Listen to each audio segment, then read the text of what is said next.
Okay, Cliff's no Spurgeon. I worked at a salon in McLean. I was part owner with 5 other people. 3 of them were not in the hair industry, so they didn't really understand what it took to build it. So basically, I started the apprenticeship program, ordered everything, did all the work.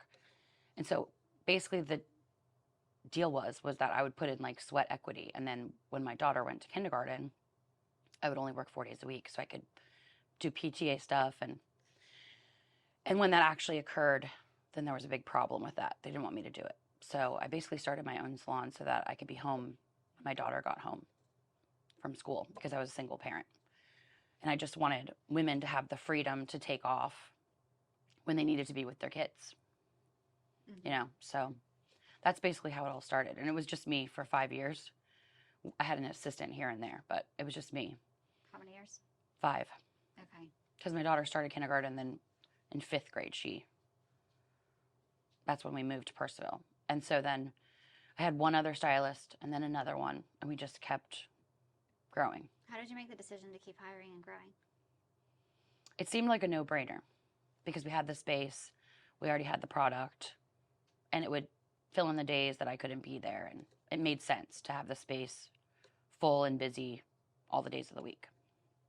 So the other ones just sort of, it was like, okay, we'll do this.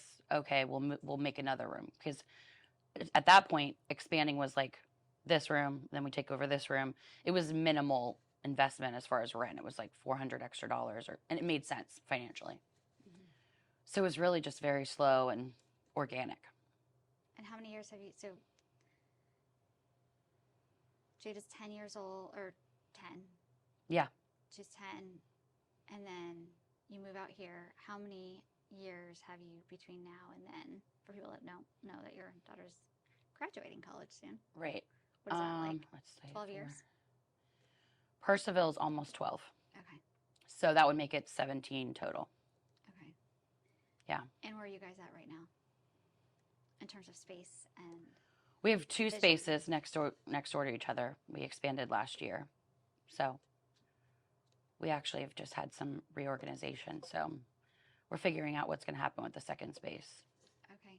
In terms of vision, I mean, how have you built Jenny's Salon? Because you guys are a staple in the community.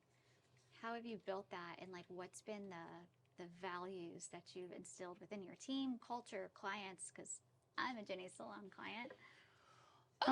I want the clients to know that we're accessible to them at all times. So I make sure that they have their phone numbers on the cards, the individual stylist phone numbers, which no one else in the industry does. Of course, most people have their hairdresser's cell phone, but we make sure that it's obvious that if you have an issue or you need an adjustment or something's not working, you can reach out to your individual stylist and get it adjusted. And when I started my salon and it was just me, and I had to connect with all of my clients, with my own phone number, no receptionist in the middle, I really realized how much people really want that. People really want to be able to say, can you make my bangs a little bit shorter? Can it be a little less this, a little more that? Can I have a few more layers? I know I asked you for this, but it's not working. That was one thing that was huge from the beginning, that people were like, wait, we're putting our cell phone numbers on our cards, which it was so long ago. Cell phones were really not. This makes me sound like a dinosaur, but there were still yellow pages when I started the salon. So it was a big deal for people to have access to their clients then. And mostly I just wanted the clients to feel welcome. And I feel like a lot of in high-end salons, you're on the waiting list, or you're made to feel like you have to take off work to get an appointment with your stylist. Like it's not convenient all the time.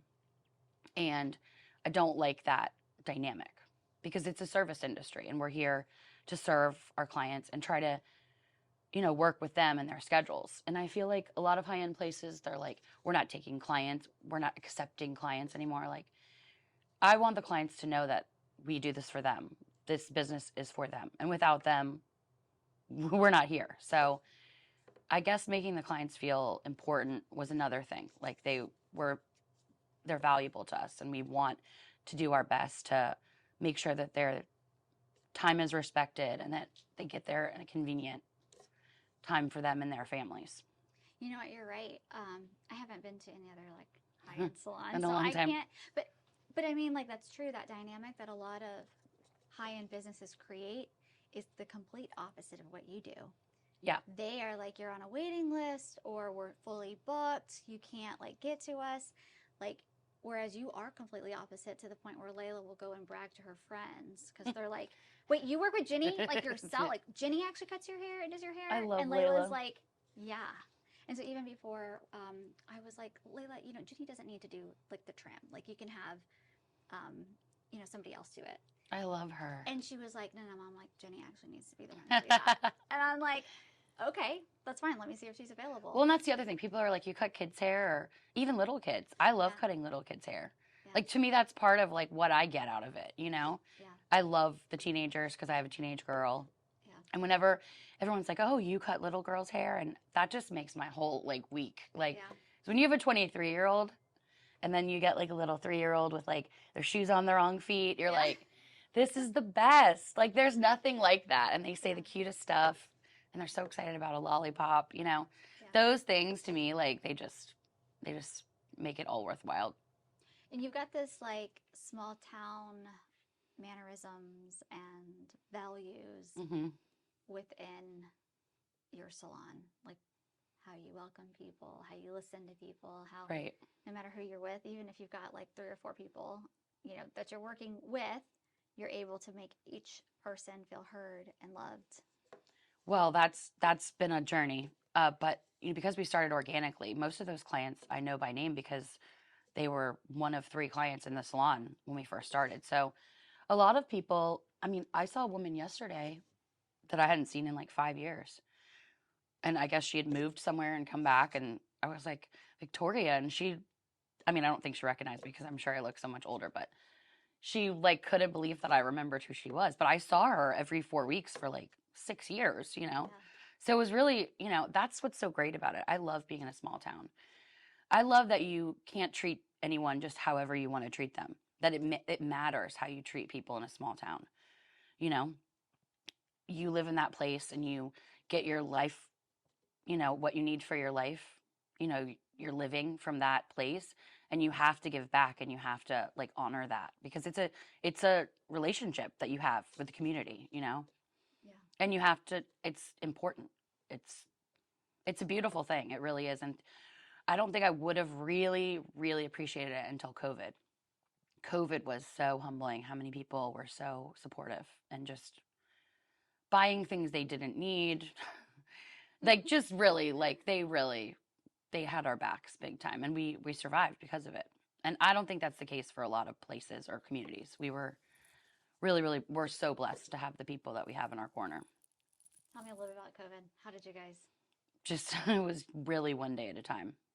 It was really hard for me because I hate computers and numbers and loans, and I had to do all of that, and it really made me like do stuff I do not like to do, and I had to. I just didn't have a choice. So it was a real learning experience for me. And personally, my daughter was leaving for college, and I had some issues with my significant other at the time. So emotionally, it was really, really hard. So to have the community really rally behind us, it made it so much easier for me personally and for the business. It was so humbling. Like, it was a beautiful thing. It's nice when like your back's against the wall and you don't have to take on that fight by yourself. You feel like you've got. Well, and you always like gear up, like you tense up and you're like, okay. Yeah. And then when you realize that people have your back and people you never expected to just send you texts of support, and it just really, it helps to have that kind of support and that kind of love. And that's really what it is. It's love, which is, I think, a beautiful thing, because when we have someone in our chair, we really try to make them feel loved and wanted and, comfortable all the time, and that's a whole thing. People want to be in a place where they feel appreciated and loved and seen. So to get that back is really, it was beautiful. It was really great. Once we came out of the storm, we were like, wow, that was insane. It was just like a tornado. Yeah. The whole thing was just a blur. I was going to say, people are so forgiving when they know that like you actually care about them. And that's one thing I try to talk to like new business owners or business owners that have maybe trained in a different like environment where it's a dog eats dog type of Right. world, and I'm like, you don't understand though. Like you can do that and you're gonna win for in the short term, Right. but in the long term, No. you're not gonna win, honey. Mm-mm. Like you'll just be trendy, and then you're falling off. Right. And that's the thing. I think people know that the mantra of the business is to participate in a small town and love its people and take care of its people. And I think, everyone makes mistakes. Everyone has a bad day. Mistakes are made. But you're right. People are so forgiving when they know that your core values and that they've always been treated with respect. And if there was a time when maybe they were overlooked or they were in a hurry or, maybe something wasn't done exactly the way it was discussed, they are so forgiving. Each time you see them consistently, let them know that their time's important to you and that what they want is important to you, and, that you've discussed what their needs are and that you've done your best, Yeah. Exactly. So in terms of like looking forward, how do you see Jenny's Salon in the community? I know I always ask you this when I'm in your chair. You always do I this do. like planning and mission statement, and I just don't do any of that. No, it's good to hear. Like, Yeah. say that. I don't. I really don't. It seems calculated, but we're really just flying by the seat of our pants. I think the landscape changes, the market changes, things change all the time. Like my industry has changed so much since I started. So I really try to just stay open to possibilities. That's my strength. I thrive in transition. I thrive in change, and I thrive in being flexible. So I feel like if I do like a January 1st goals outlook, I mean, I think it's great to have a direction, but I feel like I've done what I wanted to do, which is weird because I'm only 45 and like, what do I do now? But I've done what I wanted to do. I really would be okay if we just stayed where we are. Yeah. I really would, because I've grown and grinded and done the things and made the sacrifices. And when you grow, you have to forego paying yourself. And, I've done all that and sacrificed simultaneously for my family and the business for so long. And now that my daughter's graduating college and the business is where it's at, I just feel like it's time to just enjoy the fruits of my labor. Yeah. And you live there in Yeah. Like you live close to your salon. I live 3 miles from my salon, and I'm always there. Yeah. And I love being there. It's not work to me. I've never once dreaded going in there. Never. Really? No. There's been times where I've been like, I wish I could sleep another hour. Yeah. I wish I could just roll over. But once I get there, I'm never like, I can't wait to get out of here. I got to go. Unless I have like an appointment. But I guess, yeah, I'm there once I start working with my clients. I'm there, but yeah, sometimes in the mornings I have come in. like, I'm oh, like, do I wish, have to I come wish in I, today? I wish Can I could work have from one more home? cup of coffee. The dog's so comfortable, Yeah. Or if I have family in town, I'm like, I wish I could stay for another half hour, Yeah. stuff like that. But I've never been like, I don't want to go to work. Yeah. Every day I get to see different people. They want to do different things. And, it's beautiful when you go in there and everything's happy, but it's also beautiful when you go in there and someone's in crisis and you've been there before, or someone's, brother or sister has passed away or something has happened, and you get to be there for those people that have been there for you, and especially with your own personal experiences. I know that you've experienced loss, but some of the most profound relationships I've had with my clients are, talking about those things and how when you lose someone really close to you, it changes who you are and how you look at the whole landscape of your life and what's important to you. And those connections and those conversations have been some of the most beautiful experiences that I've had. Yeah. When you can be there for someone. I mean, no one expects their hairdresser to be there for them, but we just have a different relationship with our clients. It's closer. It's just not all business all the time. It's how are you? How are you holding up? Yeah. Some people want to talk about it. Some people don't.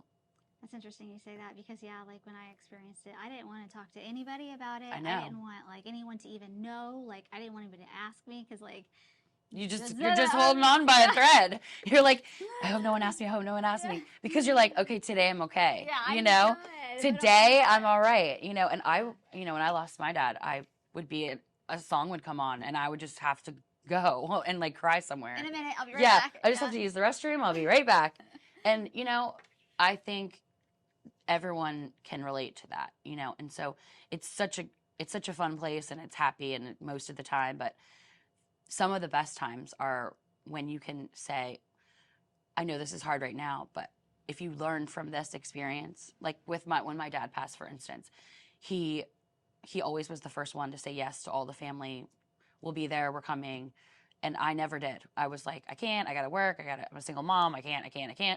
And after he passed away, I go to everything now. And that has enriched my life in ways that I can't even begin to tell you. It would take me 100 years. It's changed my life and what's important to me and what I make time for. And, you know, if you take that experience and have it change how you live your life and let it change you and let it show you things, it's just, those things are what binds us all together. Yeah. You know, human experience. And I just try to be positive and You are so positive. love my clients the way they love me. I mean, even them booking appointments and showing up, you know, I'm so grateful for that. Yeah.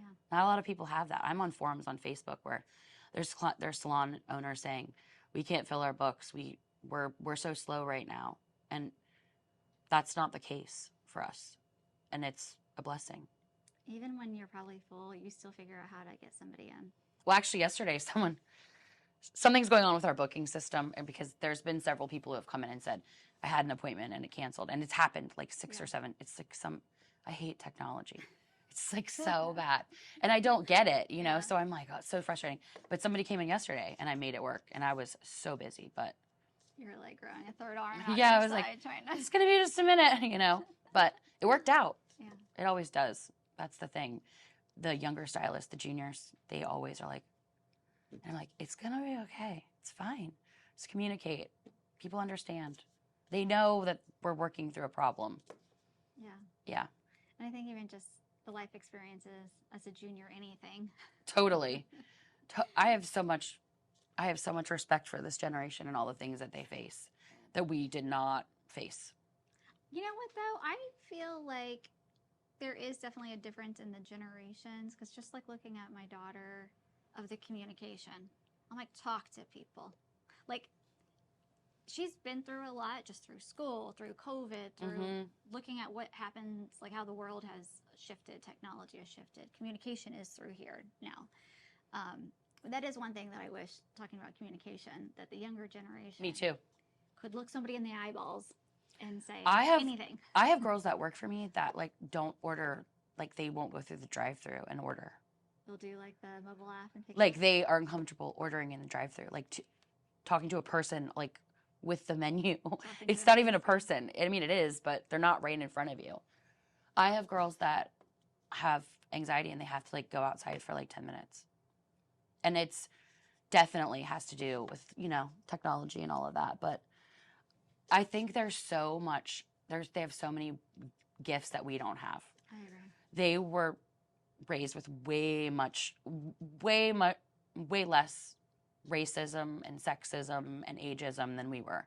My daughter is totally colorblind, gender blind, and just naturally, you know, she just sees people as people, which my parents are fabulous people, but they were raised with parents that saw people as this race, this religion, you know. Thank God I don't see people that way either, but she's just so loving and so empathetic and just to anyone, you know? And I don't feel like that's our generation. I feel like we learned to care, you know, to not pass on things our parents experienced, but I think it's also where you're from. Yeah. Like down south versus right. Midwest versus up north. And they're so good at technology. I know. Like I'll call my daughter and be like, how do I get this to stop doing this? And she's like, oh, just pull this down. And I'm like, oh my God, I can't believe it does this, you know? Yeah. Go ahead. No, they just are like, oh, and you're like, what? You thought it was going to be like a 2-hour phone for Apple TV or whatever. And this morning, my 12-year-old is running out the door. I'm posting something on social media. I'm recording a piece of a YouTube video because I was like, oh, this is good. I got to like share it. And so I pull down on it, screen record, and I push the turn microphone on.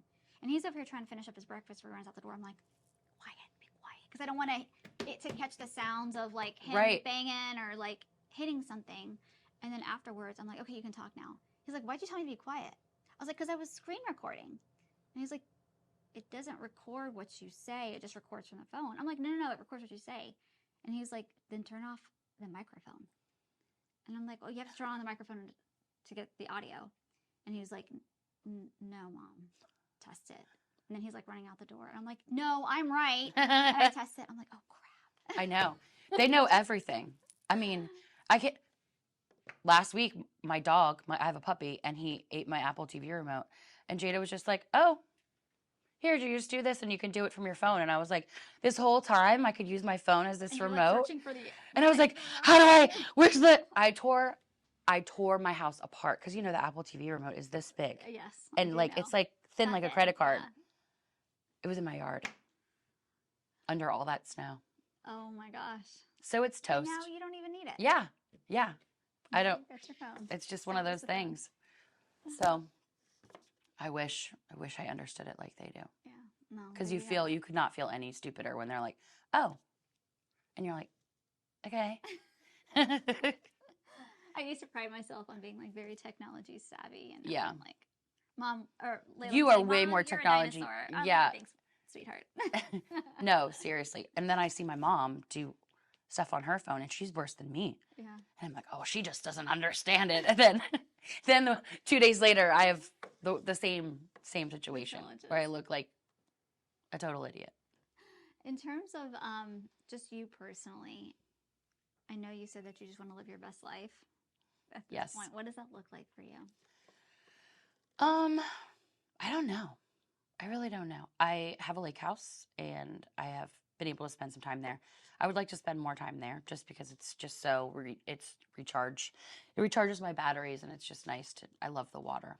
I love to be in the water, be on the water, be near the water, and not really like beaches. Like I'm a lake person. So I would love to spend more time with my daughter. She's going to start grad school. So I don't even know where she's going to be, but I'd like to be flexible enough to have time with her and spend time with my mom because she lives a block away from me. With her chickens. With her chickens. And she, you know, I see her almost every day, but, you know, I'd like to do more fun stuff with her. Right now I'm building the junior team, so I'm there on the weekends just in case there's any situations that they can't navigate. So, you know, once that's done. Why do you choose to build this junior team, by the way? Versus Because the landscape of Purcellville's changed. A lot of people during COVID left and a lot of new families moved in with little tiny kids from eastern places, Sterling, Ashburn, Reston, and they just expect a different business. They expect things to be more affordable and have more availability. You know, a lot of our stylists have 20 plus years experience. With that comes being booked out weeks and higher prices. So some people really want that and they crave that, and some people do not care. They want, you know, just to get their daughter's haircut and put some tinsel in. And so, and I love the energy of the juniors. Yeah. Like, I think it's because I have a daughter of similar age, but they're just so enthusiastic and so grateful and so excited. Mm-hmm. And just like, I love the giggling and the energy and the positivity and the vibe, if you will. Like, I just love their little faces and their little outfits. And I love them like they're my own kids. Honestly, I do. I watch them struggle with things and conquer things. And it's like parenting, honestly. It really is. It's so challenging, like parenting, but it's so rewarding. Like, yeah. And I was an apprentice. So for me, I feel like this industry is not going to survive without people mentoring people. And I really, really cherish that relationship. Some of the best relationships I've had with coworkers have been apprentices that I've mentored or mentors that have, you know, mentored me. And so, and I feel like that's the backbone of this industry and really a lot of industries. Yeah. And I think it's so like, keep the information, don't share, don't give any, insight. And I don't believe in that. I believe that you can show people the way, and some people won't be loyal to you and some people will take it for granted, but some people will really That's what I was appreciate gonna it. ask. Do a lot of people leave like after you Well, show them the it's kind of a ropes? natural Is it progression. normal? So you like It is expect normal. it? Okay. It's normal. I've helped 2 or 3 people who've worked for me, help build their, open their own places. And, that's natural to want to grow. And I think if it's done, just speaking from my own experiences, if it's done in the right way, right. like yes, Absolutely. because you feel like this is a product of like this is a relationship, a product. Well, of a and it's a relationship. celebration. It's It like when is. your kids graduate from high school, Yes, you're all like, that hard work that you guys worked and on you're like, together. we did it. Yes. You feel like you're in this position and you can move on. And I'm proud of that. Like, Exactly. that's amazing. And it's natural for people to want to move on and grow. Some people don't want to deal with it. Some people just want to work for someone, and that's fine. Yeah. But, some people move on, and that's hard. And like you said, if it's done in the right way, it's also really rewarding. Yeah.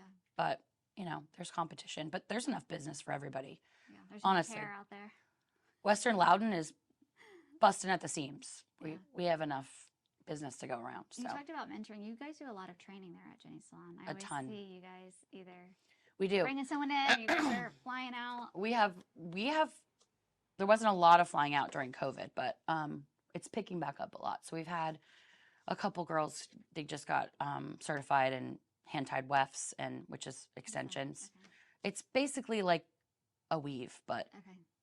more technical than that. Okay. It's basically a weft of hair that they sew in. But we've had girls just now. We also got certified to do these toppers for people who are thinning up here, which is okay for men, but of course it isn't for women. So you just attach it with just like a tape-in extension, and it's very. You used to have to like shave your head to have a topper put on, and a woman who has 25 hairs up there does not. She's not. No, she's not getting rid of those 25 hairs. You're not shaving that, I promise. So it's come a long way. So we just got certified in that also, and there's amazing. And there's obviously that would give to and that's somebody who needs that's that. another thing that's so rewarding about the beauty industry is that when people leave and they just feel so much more, especially moms, because they just don't spend, all they do is take care of their kids, and when they get to leave and they feel great, it's just. Do you know how many videos I do like within 48 hours of leaving your salon? I cannot even begin to wrap my mind around how many videos you do. I'm like, I look good, I feel good, let's go, guys. Yeah, I'm in. We're doing it. Yeah, so that's why I love what I do, and that's the backbone of why I love what I do, is because people just they get in their car and they put their rear view mirror down and they're like, putting their lipstick on, and you're like, yeah. It's nice. It's so good to see women feel so good about themselves, and I think if you ask 90% of hairdressers, that's what they'll say. It's so good to make someone feel so good about themselves. Yeah. Especially in this day and age when everybody's filtered and Botoxed and everyone's just so beautiful now, Yeah. You look at others around you and you're like, I got to get it together. At least I do. No, you look beautiful. You always You look beautiful. No, you're beautiful. No, you. Just to kind of wrap it up, what would you like for more women, girls, women, people? Like, what would be your message to them? It's going to be okay. You have to choose what you let in your life, and you have to choose to be happy. But everybody has problems. But if you choose to focus on the positive things in your life, you're unstoppable. How do you choose when it's hard? It is hard. It is hard. When the girls come in and they're like complaining about the temperature, or they're complaining about the music because, they get sick of the music. I'm like, you know what? Isn't it nice that the only thing you have to complain about today is this music and this temperature? Perspective. Yeah. Perspective. That's a good one. Yeah, it is a good one. Thank you for coming. Thank you for having me.